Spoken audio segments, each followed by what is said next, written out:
నా పేరు పుల్లారెడ్డి కోటేశ్వరరావు అండి, కల్లూరు మండలం లోకారం గ్రామం. మరి గత సంవత్సరం ప్రభుత్వంలో మేము కూడా సభ్యులుగా ఈ యొక్క చేపల సొసైటీలో సభ్యులుగా చేరాము. అయితే ఆ సభ్యులుగా చేరినప్పుడు కొత్త జీవో వచ్చిందని ఆ యొక్క సభ్యులు కొత్త జీవో పెట్టారని, మరి వాళ్ళకి ఇతర కులాలకి లేదని ఆ యొక్క సభ్యులు మమ్మల్ని ఎంతో ఇబ్బందికరం చేస్తున్నారు, చాలా బాధలు పెడుతున్నారు. చెరువులు వేసి తొక్కుతామంటున్నారు, లేకపోతే వైషమ్మకి బలిస్తానంటున్నారు. వాళ్ళ ఇష్టం వచ్చినట్లుగా మరి మాట్లాడుతూ ఉన్నారు, దౌర్జన్యం చేస్తున్నారు సార్. మరి మా యొక్క జీవితంలో చూసినట్లయితే మేము పేద కుటుంబాలకు చెందిన వాళ్ళం. అయ్యా మాకు ఆ యొక్క చెరువులో చేపలు పట్టుకొని ఆ పోషణ గడుపుకునే వాళ్ళం సార్. కటికి పేదవాళ్ళం మేము. మమ్మల్ని అర్థం చేసుకొని మరి ఆ యొక్క ముత్రాసులో ఆ యొక్క కులంలో మరి కొంతమంది ఉద్యోగస్తులు ఉన్నారు, మరి గవర్నమెంట్ జాబులు చేసేవాళ్ళు ఉన్నారు, రైల్వే జాబ్ చేసేవాళ్ళు ఉన్నారు, మరి ఆర్మీలో ఉన్నారు. ఇంకా చూసినట్లయితే ఇంకా చాలామంది కూడా మరి ఇంకా పోలీస్ జాబులు చేసేవాళ్ళు ఉన్నారు. వారందరూ కలిసి మరి పాత సభ్యులు కలిసి చెరువును అమ్ముకొని మాకు రూపాయి చందకుండా చేస్తున్నారు సార్. పోయిన సంవత్సరం కూడా ఇలాగనే మమ్మల్ని బెదిరించి మరి మమ్మల్ని పక్కన పెట్టేసి మీకు అలాంటి హక్కు లేదని చెబుతూ ఇక్కడ చేశారు సార్. మరి మా యొక్క మేము చూసినట్లయితే మాకున్న బాధ ఏంటో, మా కష్టాలు ఏంటో మేము చెప్పుకుందామని ఆ యొక్క మరి సత్తుపల్లి ఎమ్మెల్యే గారి కాడికి మేము వెళ్ళి మాట్లాడుతూ వచ్చాం. అయితే అక్కడ సత్తుపల్లి మట్ట రాఘమయ్య గారు మరి ఆ సమావేశంలో మేము మాట్లాడుతూ వచ్చాం.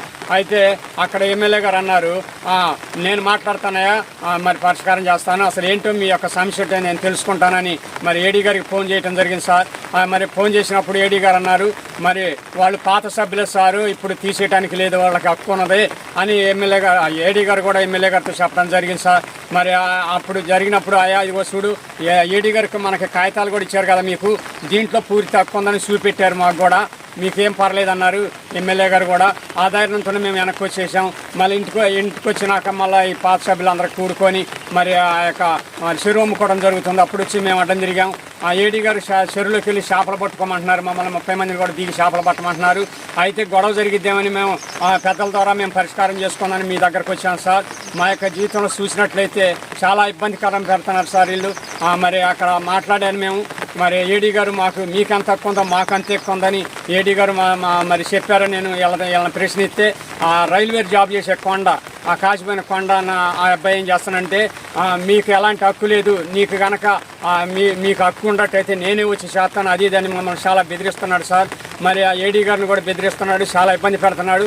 మరి ఆయన రైల్వే జాబ్ చేసుకుంటా మరి ఆ సొసైటీలో ఉంటాం, మరి అది తగిన పనేనా? మాలాంటి పేదవాళ్ళు ఉండాలా, రైల్వే జాబ్ చేసేవాళ్ళు ఉండాలా? అది మీరే నిర్ణయించి మాకు తగిన న్యాయం జరిపించండి. ఇంకా పోలీస్ జాబులు చేసేవాళ్ళు ఉన్నారు, కొడుకులు పోలీస్ జాబులు చేస్తుంటే మరి తండ్రులు అంటున్నారు, మీరు కేసు పెట్టుకోండి, మీ దిక్కున కాడ చెప్పుకోండి, లేకపోతే కోర్టుకి వెళ్ళండి, మీరు యాడికి పోయినా పర్లేదని సవాళ్ళు చేస్తున్నారు సార్. మా జీవితం మేమైతే వాళ్ళతో పోటీ చెందలేము సార్. వారి పొలాలు ఉన్నారు, డబ్బులు ఉన్నాయి, అన్ని విషయాల్లో వాళ్ళు బలపడ్డారు సార్, బలపడి ఉన్నారు. మరి ఒక్కొక్కరికి 25 ఎకరాలు 30 ఎకరాలు ఆసాములు ఉన్నారు. మరి అది దృష్టిలో ఉంచుకొని మా పేద కుటుంబాలకి మమ్మల్ని అన్యాయం చేస్తున్నారు సార్. అలాగనే మళ్ళా అక్కడి నుంచి అసలు ఇక్కడ లేదని వీళ్ళు అంటున్నారు. కాబట్టి ఏడీ గారిని కలుసుకొని ఆ యొక్క ఏడీ గారి సమావేశంలోనే మేము తేల్చుకోవాలన్న నాకు ఉద్దేశంతో మరి మేము అంతకంటే ముందు ఒకసారి ఎమ్మెల్యే గారి కాడ పోగతలకి మేము ఏడీ గారి కాడ పోయినప్పుడు ఏడీ గారు మీకు పూర్తి తక్కువ ఉందా, మీరు వెళ్ళి చేపలు పట్టుకోమన్నారు. అయితే మేము వచ్చినప్పుడు వీళ్ళు పట్టణ ఇట్లేదు సార్, మమ్మల్ని మేము ఇసురాలు అత్తనంటే వద్దంటున్నారు. వాళ్ళు మరి మా మీద దౌర్జన్యం చేసేటట్టు ఉండాలని భయపడి మళ్ళీ వెనక్కి వెళ్ళిపోయి ఆ యొక్క ఏడీ గారిని కలుసుకోవటం, మీడియా తరఫున అంటే మీడియా వారిని తీసుకొని పోయి ఆ ఏడీ గారిని కలుసుకున్నాం. అయ్యా మీకు హక్కు ఉందా లేదా, ఆ 2 మాటలు మాట్లాడి మాకు పరిష్కారం చేయండి అయ్యా, ఏడీ గారి కాడ పోదాం రండి అంటే ఆ మీడియా వారు వచ్చారు. ఆ యొక్క ఏడీ గారి కాడకి వెళ్ళినప్పుడు అయ్యా మీరు గతంలో వచ్చారు కదా, మీకు చెప్పాను కదా చెరువులోకి వెళ్ళి మీరు 30 మంది చేపలు పట్టమని, అక్కడ ఏదైనా గొడవ జరిగితే నేను చూసుకుంటున్నాను అన్నాను. 1000 మందిలోకి వచ్చినాయని మీకు హక్కు ఉంది, వాళ్ళకి ఎంత హక్కు ఉంది, మీకు కొంత కొందని చెప్పి పంపించాను కదా మిమ్మల్ని. మీరు ఎందుకు వచ్చారు మళ్ళీ అని మరి మమ్మల్ని అడిగారు సార్. అయితే అక్కడికి వెళ్తే సార్ వాళ్ళు ఇష్టం వచ్చినట్టు మాట్లాడుతున్నారు, ఎట్ట పడితే అట్ట మాట్లాడుతున్నారు సార్.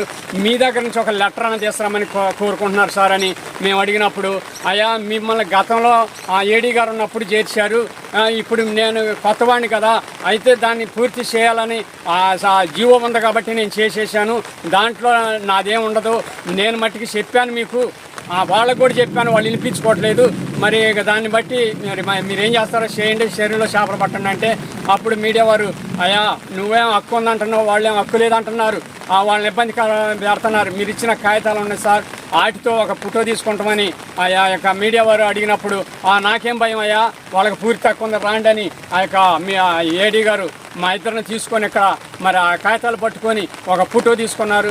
మరి మీకు పూర్తి హక్కు ఉంది, మీరు ఎక్కడికి వెళ్ళినా నీకు చెల్లిద్దని చెప్పి మమ్మల్ని మరి పంపించారు. మరి వచ్చినప్పుడు ఇక్కడ మాకు తెలియకుండా చెరువుని మరి యొక్క ఉద్యోగస్తులు కలిసి వాళ్ళు కలిసి అందరూ కలిసి మరి అమ్ముకొని ఆ డబ్బులు పంచుకుంటూ ఉన్నారు సార్. మేమందరం కలిసి ఉన్నప్పుడు ఏమో వారు పెద్ద చాలామంది ఉన్నారు, వాళ్ళతో మనకెందుకు లేదు సరే వాళ్ళతో పాటు కలిసిపోదాని వాళ్ళు ఇచ్చింది తీసుకుంటూ వస్తూ ఉన్నాం సార్. మేము కనుక ఆ యొక్క చెరువులో కనుక చేపలు పట్టుకొని బతికేటట్టయితే మేము ఎంతో శుభ్రంగా బతుకుతాం సార్. వాళ్ళు ఇచ్చే 2 రూపాయలు 3 రూపాయలు మాకు ఏమీ ఉపయోగపడలేదు సార్. మీరు దయచేసి మమ్మల్ని దృష్టిలో ఉంచుకొని వారి నుంచి ఆ యొక్క మరి హక్కుల నుంచి ఆ హక్కులు మాకు కల్పించి మాకు తగిన న్యాయం చేయాలని మేము కోరుకుంటున్నాం. చాలా పేదవారు ఉన్నారు సార్, దీంట్లో చాలా ఇబ్బందికర పడుతున్నారు సార్. మరి ఎంతో బాధపడుతూ ఉన్నారు. మీరు మా దృష్టిలో ఉంచుకొని మమ్మల్ని చూడండి, మా ప్రదేశం చూడండి, మమ్మల్ని చూసి మీరు తగిన న్యాయం చేసుకోవాలని ఈ మీడియా తరఫున మరి నేను కోరుకుంటూ ఉన్నాను. ఇట్లు పుల్లారెడ్డి కోటేశ్వరరావు. మాకు న్యాయం చేయాలని గట్టిగా ఒకసారి